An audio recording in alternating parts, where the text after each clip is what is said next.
Steve Sherlock here for Franklin Matters, Franklin Public Radio, available anywhere, anytime on the internet at WFPR.FM in your browser and in the local Franklin, Mass radio FM band. 102.9 is the number, whether it's push buttons or dials or just preset it to 102.9 sometimes, and it's always going to be ready for you. Here today, virtually with Marc Cohen. Marc, happy Friday. How are you doing today? Happy Friday. I'm feeling pretty good today. The sun's out. That's all I need. It's still a little on the cool side, but it's trending a little warmer. Colors are I coming. like it gradual into, spring and then into summer. So I'll take Yeah. it. Yeah. Let's make it gradual, not like all of a sudden 90 degrees. No, we don't want that. We don't need that. That throws the body for a loop. Absolutely. So people may be saying, who's this guy, Marc, that Steve's talking to? So why don't you just give a little bit about your Franklin story, and then we'll get into why we're talking today. Absolutely. So Franklin was not on the radar growing up in Newton. I went to Newton North, and the academics and the sports at Newton North were number one. And it seemed to me that later in life, when I was married, Franklin did appear on the radar as an affordable place to live relative to Newton. And the connection that Newton and Franklin have is the Charles River. Yes. So the mouth of the river, they say might be in Bellingham or Milford. Yeah, technically, I think it's in along the Bellingham-Franklin line. Yep. Right. And that was one thing that caught my attention. And just driving around Franklin, when I realized that it was more affordable, it was in that little bit further out as a suburb, further out from Needham, Newton, which was the original suburbs. And then Sure. for affordability, to spread out to Medway and Medfield, which is a little pricey. But in Franklin, I discovered the road off of Lincoln. There's one farm-like road that I drove around, and it just felt really comforting and relaxing. And it kind of made me think this could be the place I want to live right here in Sure. Franklin. Yep. And I also found a community, a Jewish community with a temple. And so Franklin just became the place where I could fish along the Charles River. I have my secret spot in Norfolk on River Road. I'm not going to give you the exact location. But, That's why it's a secret. We don't share secrets. right. And I've had some good luck there. I've even caught some rainbow and brown trout there, which is pretty amazing. So, yeah, Franklin has a lot to offer, and it had the commuter rail. I work in downtown Boston for the Mass Department of Environmental Protection, where I'm an environmental engineer and I write air quality regulations. With my mechanical engineering degree, it made sense that I would regulate like combustion sources. And with the commuter rail, it was a nice way to get into Boston. And Franklin just is like the sweet spot, Steve, for me. And I raised a daughter here, a great school system as well, as you know. Absolutely. Yeah, we have a similar path to the extent that we came here in mid 90s, corporate relo at the time. And yeah, my two daughters went through the schools, and my wife taught kindergarten for many, many, many years, and she still volunteers a couple of days a week at the newer rearranged schools, but she loves her Right. kindergarten students. So, yeah. And the name of the street just occurred to me. I knew there was some cobwebs in my brain. Maple Street, which Maple is Street, Maple yes. Street. When I first checked out Franklin, there was a lot of farms down there. I'm sure there was a lot more back in the 80s and previous to that. All of Franklin was a farm town, as Yeah. most New England towns. But yeah, Maple Street still had that nostalgic look to it. Yeah, it still does to this day. I remember in my running days, running and dodging traffic along Maple Street because there's no sidewalks there. So it was a bit of a challenge. Same here. That was where I mapped out about a 3 mile loop um, going down Maple Street. There's no sidewalks. Obviously, you walk, you run Hmm. facing the traffic, so you Yes, hope they can see you, even though it's a windy, curvy road. But right. yeah, Maple Street was where I used to go running as well. Hmm. Yeah, Yep. Yeah, and at some point, since you're probably aware, the Maple Hill development is now going to be an open space piece that the town bought and will be Maple developing Hill, with right? some kind CPA funding. So yeah, that'll be a Yeah, nice because from what I understand, there's kind of a well, they're gonna it's tucked into the back. So as you're heading out Maple towards out of town towards Bellingham, towards Medway. It's to the right, so it's kind of tucked behind some of the houses along Maple. But that'll be a nice little inside Franklin getaway spot at some point. absolutely. Kelly and I, my partner, during one of the snowstorms we got this winter, we had several. We went snowshoeing in there, and it was so magnificent, Ooh, I can so imagine. beautiful, pristine. And there's also, I don't know if you realize this, but there's some mountain biking trails that somebody years ago, I'd say they were probably 10, 20 years old, these Hmm. trails did some good work. And as a mountain biker, I can appreciate it because I can bike from my home here on Pearl Street and get right on those trails, Right. not bother any of the neighbors or down the cul-de-sac, Yeah. down Bridle Path Road. Sure. Yeah. Yeah. So Anytime you get into any of the conservation spots, whether it's the town forest, even along Daisy Fields, there's these other paths that may very well go back to, the indigenous days. Who knows? that's right. You might So, find an arrowhead around there. yeah. Yeah. So, thank you for sharing that because we have some Franklin combinations, connections there, but we're here to talk about your new book, A Dance with the Cosmos, which is poetry. So, as a quiet poet myself, we just had to talk. Right. Well, I appreciate some of the events that you've organized, some of the poetry readings of our own poems, and just the other day we had a reading of our one of our favorite poems, and I got a chance to read some Robert Frost. I can't think of a better thing to do on a Saturday afternoon than read some Robert Frost. So Hmm. I appreciate all the coordination and organizing you've done, Steve.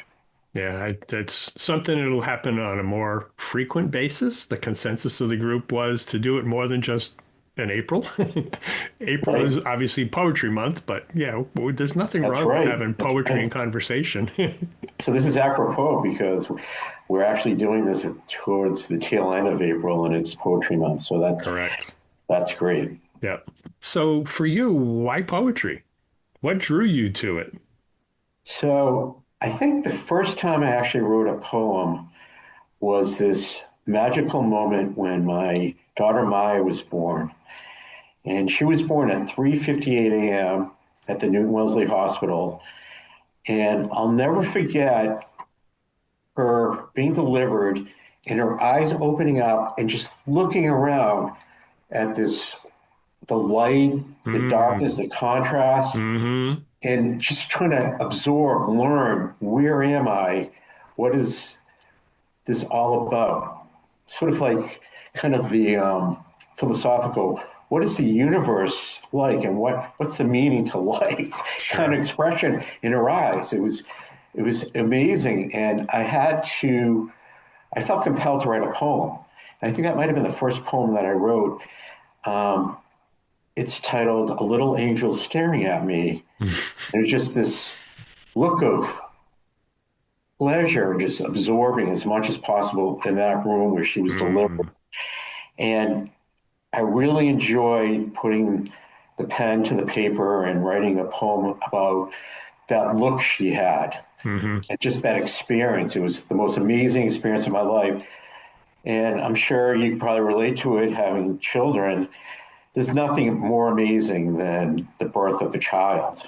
Yep. So that started it. And I joke around that I'm ambidextrous, Mm-hmm. that I throw with my left, that's my strength, and I write with my right hand. Part of that is because I think my mother didn't think it was proper for me to eat with my left hand. She used Oh, this argument that makes no sense, Steve. She said that utensils were designed for just righties. So somehow she got me to be coordinated on the right hand, and I mm-hmm. write with my right hand. Right. And I think of it with my brain that I'm an engineer, which we'll say is the right side of my brain. I'm not sure how they map that out with the Yep. neurotransmitters and all that. But the left side, we'll say, is the writing capacity. Yep. And so as an engineer, I like to sort of look at science and nature and try to relate that to the observations I make on a day-to-day basis. Mm-hmm. And I really got into the subtle points of writing poetry and realizing not necessarily that you had to rhyme things, but just the order and whether or not it was metered and things like that. I Mm-hmm. try to educate myself into writing poetry. So I'm a self-taught poet, I guess. Those are the best kind in some ways because you're not hindered by constraints. Right.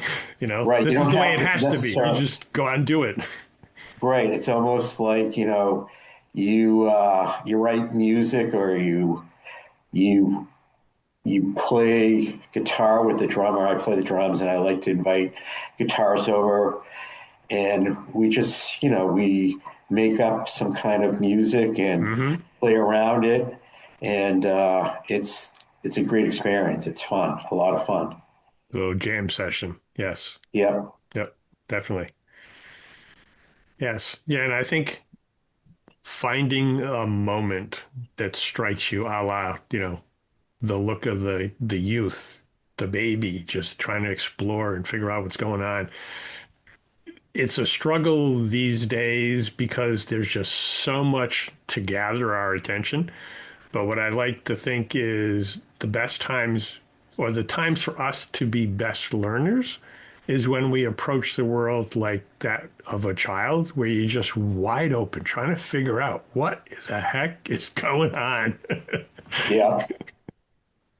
It's an amazing feel and look. It's just the wonder of life and nature. And I think that moment just created a sense that I could do something different instead of always sort of trying to find a solution to an engineering problem.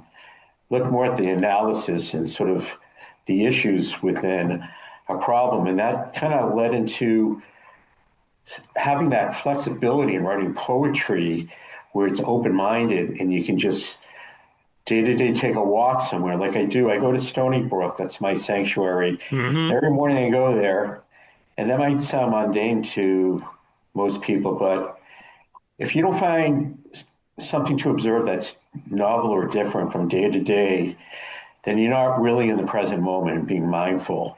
Yeah. And every day when I walk through there, it could be I'm a birder. I like Okay. identifying the Sure. birds, Yep. and whether it's from just the observation, physically looking at it, the coloration, um, how it flies, the size of it, things like that. But also the plants, trying to understand which plants or trees are going to express themselves, have Mm-hmm. buds in the early spring. Yeah. And every day when I walk through Stony Brook, I play this game where if I don't come up with three observations, then I haven't been in the present moment. And Mm-hmm. I'll do another loop until I get to those three observations. So it's a game I play. Sometimes I'll take a walk with somebody and I say, you want to play the observation game with me? They say, And "What's that? What's that?" right, it's like this game I made up and you have to win by two. So it gives you a chance. Now, Kelly usually kicks my ass because she's very close to a botanist. I mean, her training, a lot of it as a conservation agent. Okay. She learned a lot about botany, and so there's so many different plants that Right. she can present and know the name of it in Latin. And Mm-hmm. so she's the only one I know that can beat me at the observation game. But in terms of birding, that's my specialty. Okay. So if it's an active day, then that's the chance I have to beat her in this observation game.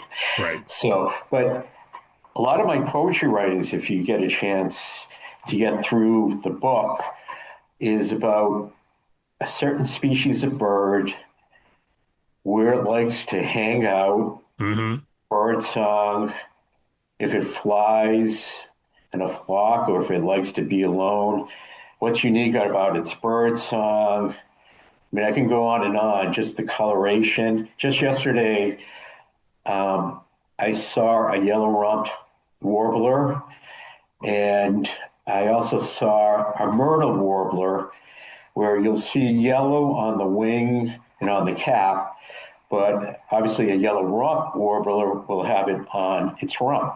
Uh, And but if you line up the photos, it's pretty hard to distinguish between the two. which one's But which, depending upon the point of view.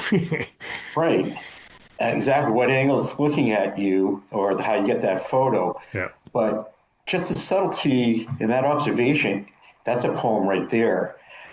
Even though they may look so similar, they're a lot different, Mm-hmm.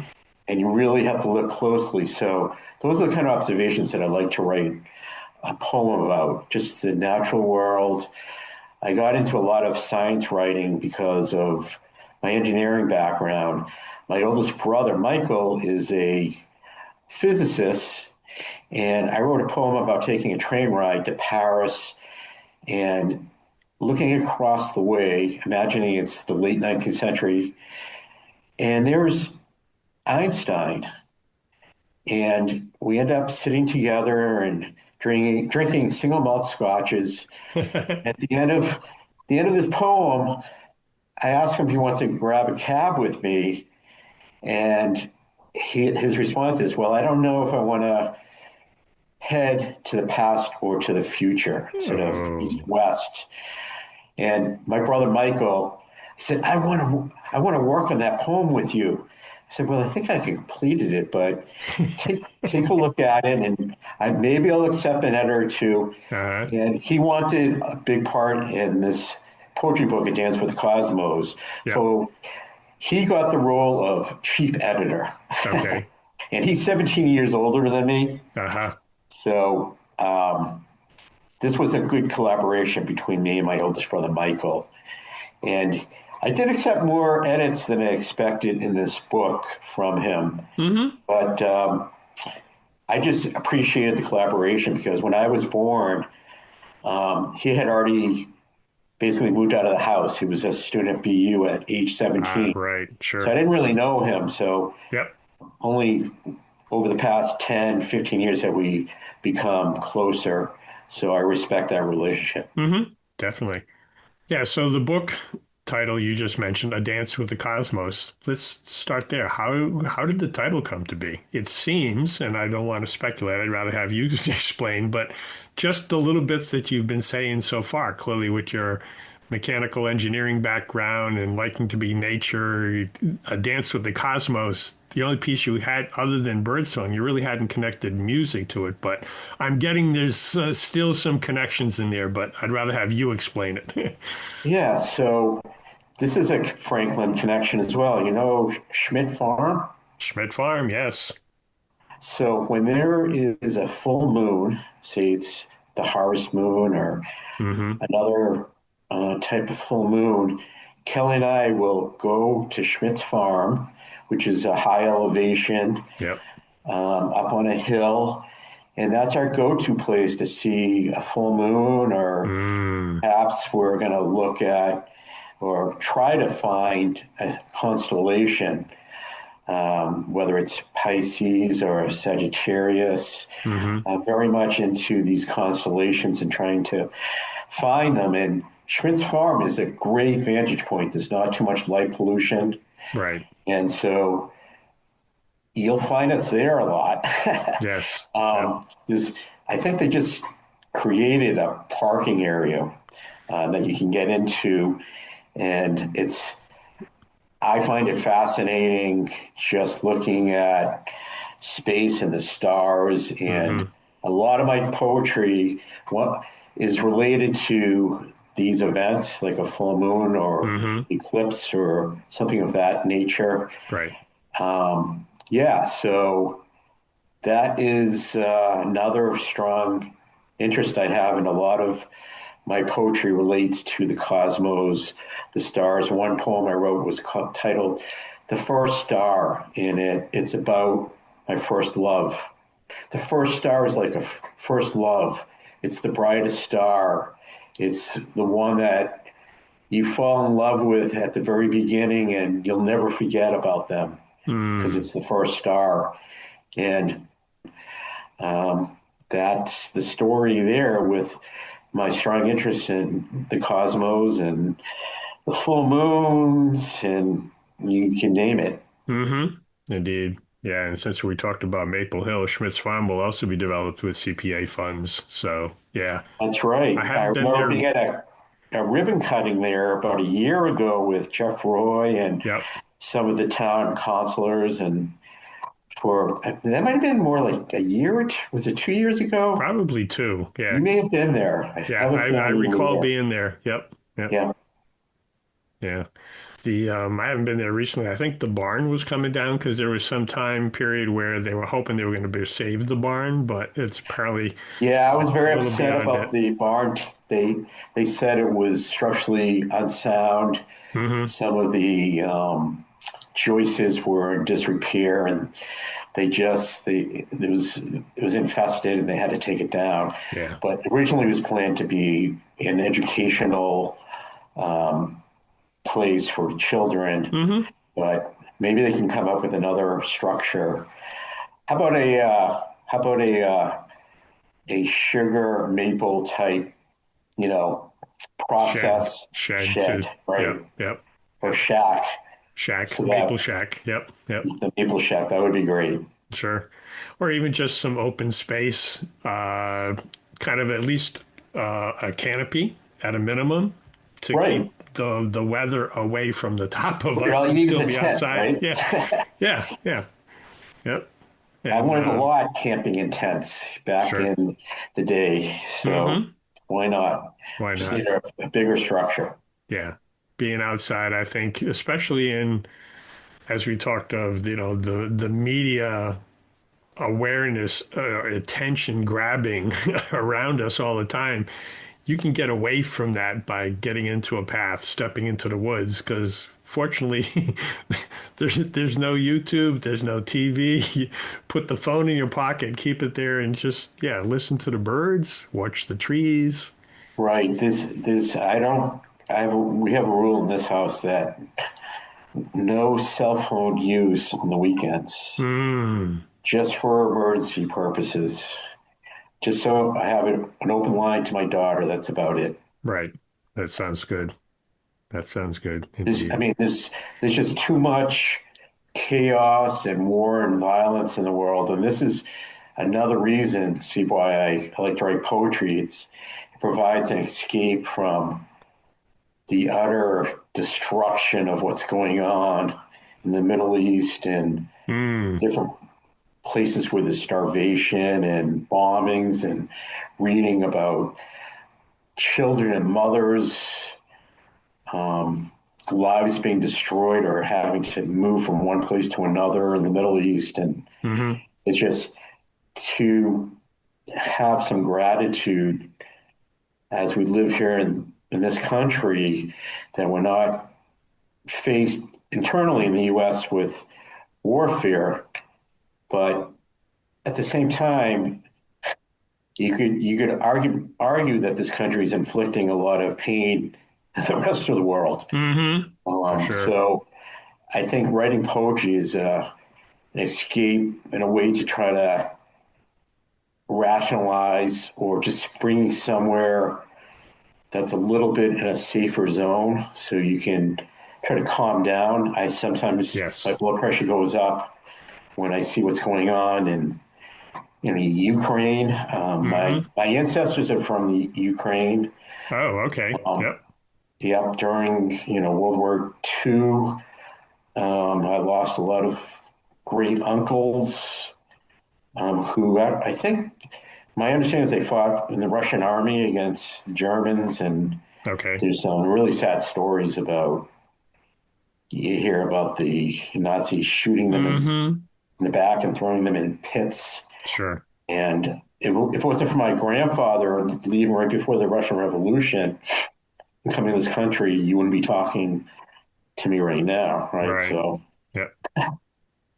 yeah, so much violence, and it just in the Ukraine, it continues. I have a soft spot for Ukraine because of my Connections. connection, Mm-hmm. and then in the Middle East, I have mixed feelings.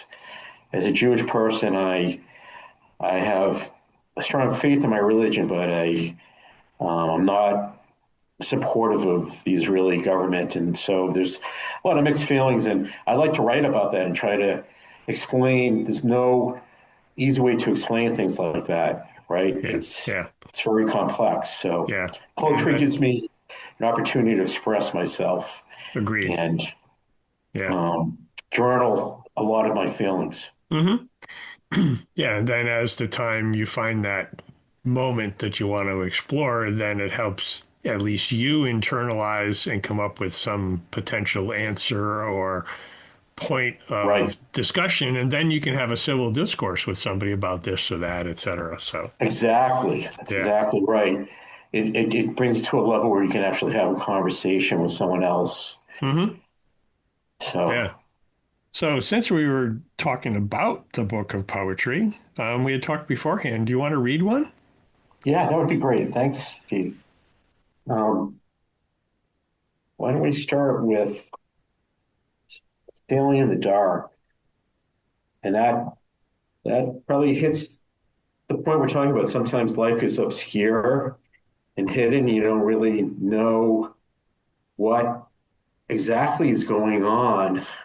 What's the rationale, if there's any rationale? Mm-hmm. Look at the president of this country. Is there any rationale to what he does? So this is titled Sailing in the Dark. Let the jib capture the wind while you deliberate in the dark. It's a feeling of freedom of the mind. Sometimes we just want nature to take us on a scenic course with only the beating of our heart and the rhythmic breaths, observing the expansion of the chest, do we desire to sail through life. The life so much in a quandary, like a bleeding toe that gets neglected. If only for a moment could we close our eyes and go sailing in the dark. Mm.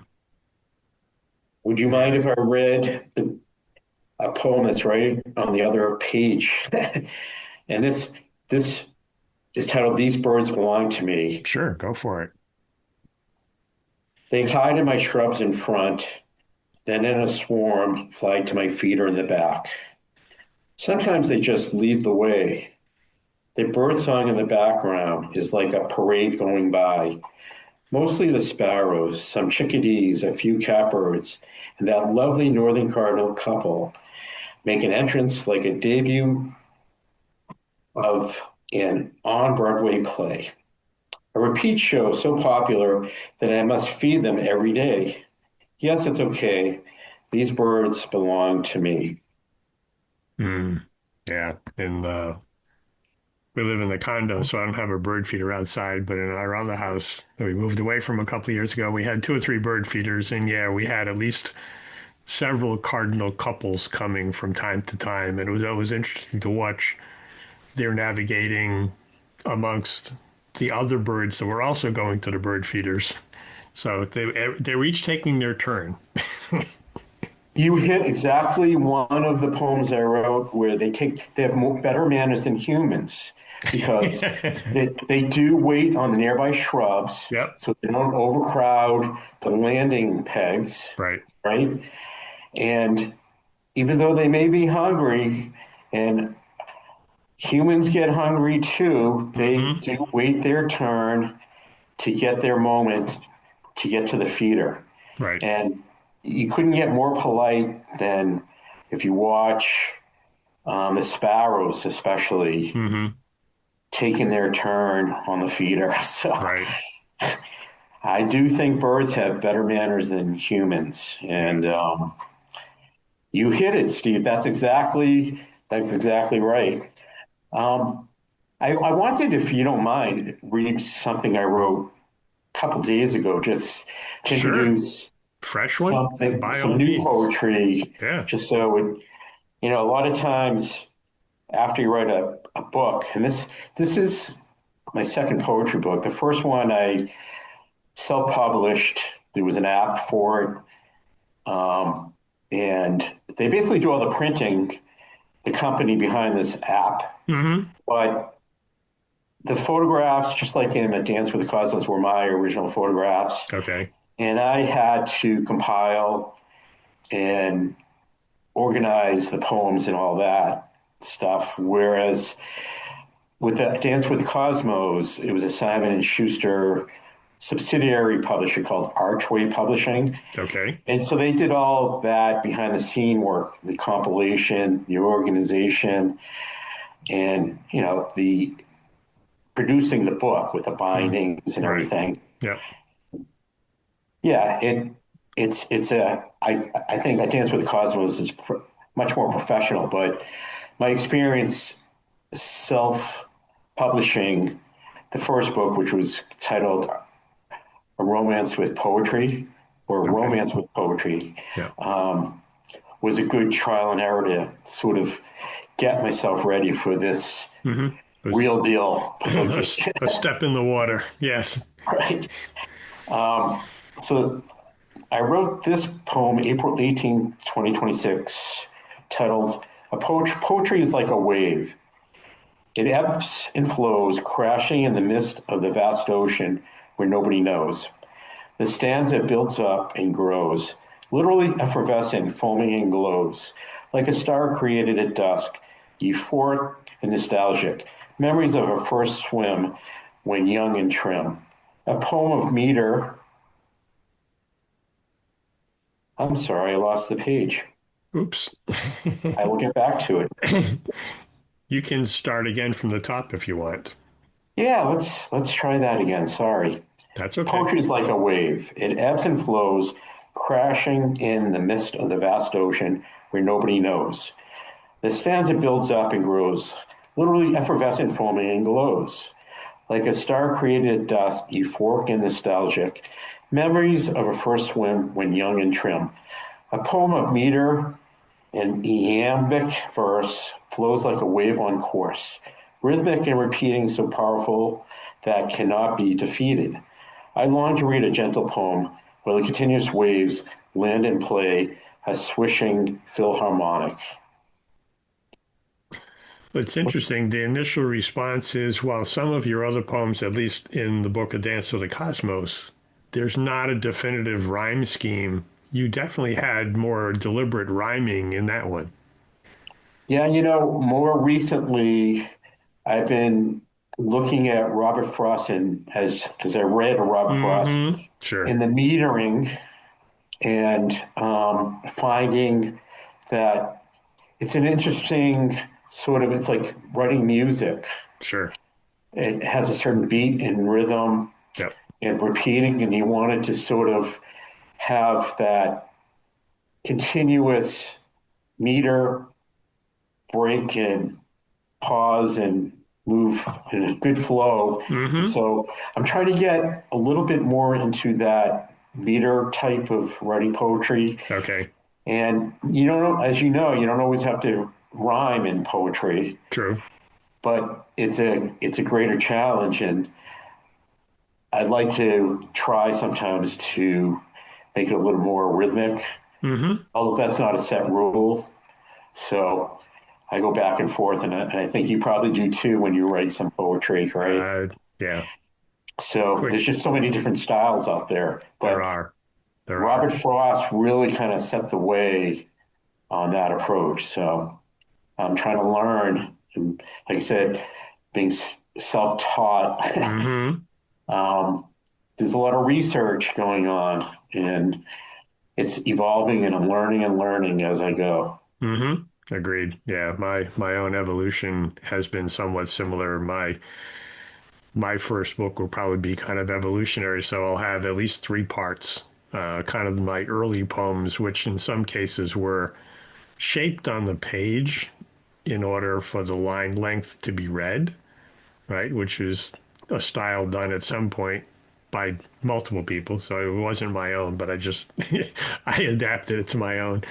And then to the picking up on the moment piece, haiku,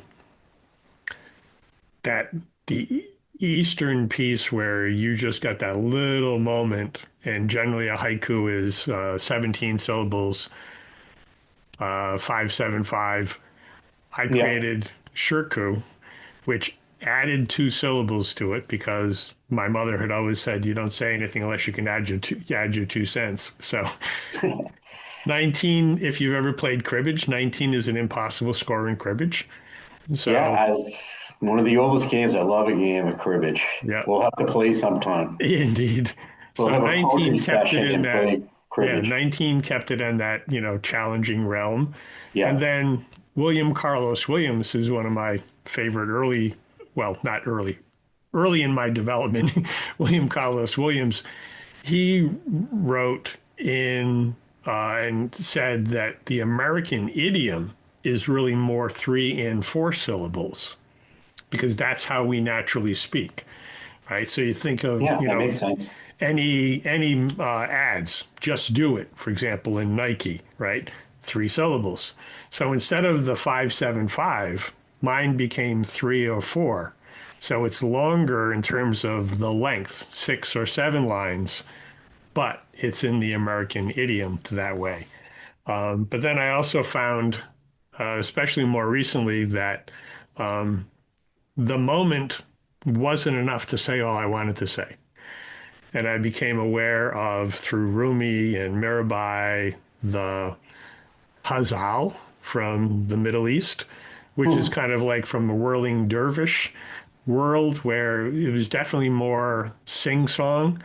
So they were all couplets. And according to some of the research that I've seen, I've settled on 13. So two stanzas, if you will. The first one's Yeah. 6, the second one's 7 couplets. And 6 and 7 coming back from the Old English of that sixes and sevens, in chaos. So Hmm. as a poet trying to make sense of chaos. So that's, yeah, it's still an explore. And at the end of the sentences, there's kind of a repeating, phrase. So it's You have a style that you go to as well. it's yeah, that's the evolutionary style for current. It's evolved certainly from the shirku, although at times I did create shirku in combinations of 6 to tell the full story, if you will. So now I've expanded it beyond that. But yeah, it's who knows where it'll go from here. Right. So you write a lot about sort of meditation and being in the moment and being mindful, and I that's one of the themes that I find very interesting because people will say, "Can't you be in the moment?" But what that really means to me is you have no thoughts going through your brain. The only thing you're thinking of is maybe the rhythm of your breath. Mm, You can concentrate on the rhythm of your breath, like the inhale, exhale, and you can relate to your chest going up and down. And if that's the only thing you're focused on, to me, that's mindfulness. hmm But to express it is another thing. And poetry allows you to express what does it actually mean to be in the moment. Agreed. Yeah. Otherwise, it's just a concept. And I try to teach my daughter how to meditate. And the first couple of times, it just made no sense to her. And then out of nowhere, about a year later, she's out on the West Coast in LA. She said, "Dad, I get it. at age like 22. I The get it. aha moment, yes. Yeah. And what I was trying to teach her is the focusing on a body part from your toes to your foot up to your legs, Hmm. your abdomen, through your neck, your face, and focusing on your breathing to related to each body part. And I had a CD that went through this Humsa breathing. Okay, It's a sure. breathing exercise. Yep. And I burned her a copy back in the days. You remember you could burn Burn CDs? copies, absolutely. And Yep. I think As she opposed to a finally, mixtape, which was even further. yeah. And it was like a mindfulness on scoping each body part. And she called me. She said, I get it. I can do it now. I said, that's great. And the next time she was over the house, we did it together and I congratulated her. She actually, you could see that she understood the concept of how you just focus on one part of your body as you breathe in and breathe out. Hmm.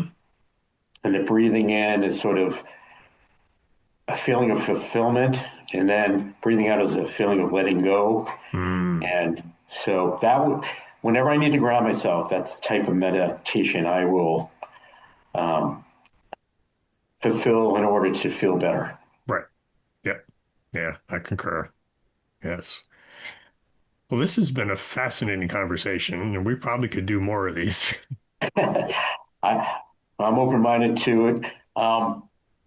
I was going to ask you, since the title of the book is A Dance with Cosmos, and you were at the book events Virtually. where I believe it was Jeff Roy. He said, I'm not going to leave until you read a poem. And I said, well, I might as well read the poem that's the title of this book, Sure. A Dance with the Cosmos. Do we have time to read one more poem? It's your time. You tell me if you get into time. Thank you, because this will allow the listener to know why I wrote a poem about the cosmos, why the science and the wonders of nature, will say, are such an interest to me, and I think you, Steve, right? Hmm. A dance with the cosmos. Your hands are burning from the atomic radiation in our solar system. I twirl you like a planet rotates around its brightest star. We dance the dramatic and sensual, tango tightly embraced, as strong an attraction for each other as the gravitational attraction that the moon exerts on the Earth's tides. I lead you with improvisational but intricate style of footwork. This contrasts with the chaotic order presented at the birth of the cosmos. We look into each other's eyes with a loving familiarity. It's a comfort like Mars and Jupiter have provided the Milky Way galaxy over billions of years since almost the very beginning. And improvisation, that's another key word with poetry in my mind is Hmm. you're creating and it's novel and it's almost like I talked about playing drums with a guitar Right. player, Sure. The jam the session. improvisational aspect of just making music, producing something, a different sound, a Hmm. different, chord or just string of notes and playing rock and roll. It's the improvisational element that applies to music applies to writing poetry. Agreed. Yeah. Yeah. You're trying to catch that ephemeral moment. It's like going back to nature. So in the wintertime, with a bare hand trying to catch a snowflake. But as soon as it hits your hand, it melts. Yeah. Here's another game that you just reminded me of. In the fall, we'll say maybe in October, November. This is a game, another game. I think I'm really into making up games. Okay. Catching a leaf. It's probably the indigenous people probably been doing this for 4 or 5 thousand years, Right. three, at least three Right. thousand. We'll say trying to catch the randomness of the leaf's motion Hmm. because it's not repeating. No. And a friend of mine who I work with or used to work with at the Mass DEP I'll just give the first name so I don't embarrass him in case he happens to come across this recording. We would let each other know the moment, the day, and time, the first time we caught a Leaf. leaf falling off a tree. Yeah. And I think I beat him this year, but he had me last year. It's an ongoing thing. Sure, But I'll sure. tell you, catching a leaf and that chaos and randomness of its flow with the wind is almost impossible. Yeah, You just have to yeah, kind of reach out and hope you get it. yeah, yeah. That's that's kind of like what life is all about, taking chances sometimes and risks, right? Taking chances, taking risks within reason. Yep. Right. Catching the Within snowflake on reason. your tongue. Yes, indeed. Well, if people want to hear more of your poetry, and I'm assuming you're going to have some sort of a book tour, if you will. You already mentioned the one event that was already had. As you have more of those, where would people find them? So I do have a Facebook um, website that I post most of my poems on. This profile is Marc D Cohen poetry by Mark, which is open to the public. Hmm. Not sure how to present that. Well, we can include Uh, that in the show notes so people don't have to scramble, but that'll be in the show notes. So there'll be a link okay, available for great. them. Yep. And the book, A Dance with the Cosmos, is available on Barnes Noble, their website, and Amazon. And then the publisher, Simon and Schuster's subsidiary, Archway Publishing, Okay. they created a website, www.markdcohen, one word.com, where you can read about the book, the author, Hmm. and how to purchase the book. So there are different ways to take a look at the book, see if you're interested in it, and purchase the book as Sure. well. Yeah. And, I've added it to my book list. I have the book, and it's not something that I'll admit, and I think you would agree that a book of poetry, generally, you don't have to read from cover to cover. You have it around, you just That is open so it true. to go to a Yep. page, maybe you get 2 pages, but yeah, it's not a cover to cover read usually. You dabble in it. I call it like a reference book. At one point, I was going to have the book organized in subject matter, but then I realized like, the free flow going from a science poem to Hmm. meditation Right. to birding to nature. This way you can get a different subject from one poem to the other. And I think it's like a reference book. You Sure. can pick one poem and then say, well, I really like his poems on birding Hmm. and or different types of trees and things of that nature. Hmm. So you can bounce around and pick your poems that resonate with you. So Yeah. I totally agree with you, Steve. Yeah, it's not from front to back necessarily, right? Yeah. It's not linear like that. No. You can tap in and then go off and do your own explore. Maybe do your own writing. Who knows, right? Or at least Right. come back and go to another page. So Yep. cool.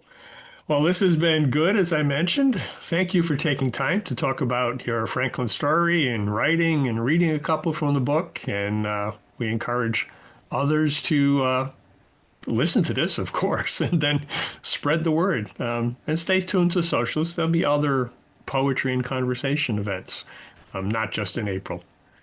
And I really wanted to thank you, Steve, for the exposure. Um, really appreciate it. I think what you do is great for the town of Franklin. Um, Franklin Matters keeps me informed. I look forward to reading it every day to see what's going on in Hmm. Franklin. And a lot of times it'll dictate my days. So it's very informative. I think you do a great job. We need you here in Franklin. And just thank you for this opportunity to present my poetry book. You're most welcome. This is exactly what we do. And listeners, thank you for listening. We do this as a quick reminder because Franklin matters. We are now producing this in collaboration with Franklin TV and Franklin Public Radio. This podcast is my public service effort for Franklin, but we can't do it alone. We can always use your help. How can you help? If you can use the information that you find here, please tell your friends and neighbors. If you don't like something here, please let me know. Through this feedback loop, we can continue to make improvements. And I thank you for listening. For additional information, please visit franklinmatters.org. If you have questions or comments, you can reach me directly at suresteve@gmail.com. The music for the intro and exit was provided by Michael Clark and the group East of Shirley. The piece is titled Ernesto Mañana, copyright Michael Clark and Tintype Tunes in 2008, and used with their permission. I hope you enjoy. By the way, you can also subscribe and listen to Franklin Matters Radio on your favorite podcast app. Search in podcasts for Franklin Matters.